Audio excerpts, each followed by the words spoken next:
पास सब खड़े होकर नारा लगाएंगे।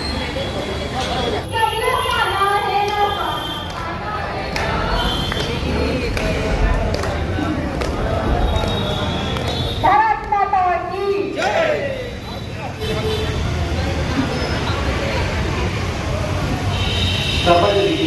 आप सामने हैं, कुर्सियां खाली नहीं दे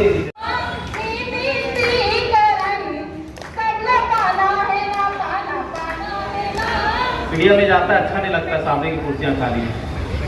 और जो भी साथी पीछे खड़े हैं बैठ जाएं, कुर्सियां खाली ना रखें। इंकलाब इंकलाब विलीनीकरण तो हम अपना अधिकार मांगते रोटी दे न सके जो सरकार निकम्मी है।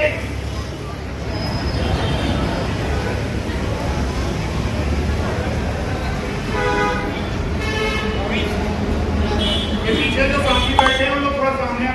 इंकलाब इंकलाब इंकलाब इंकलाब विलीनीकरण तो तख्ता सामने रखेंगे, तख्ती जो दिया गया है कृपया सामने रखें तख्ती को।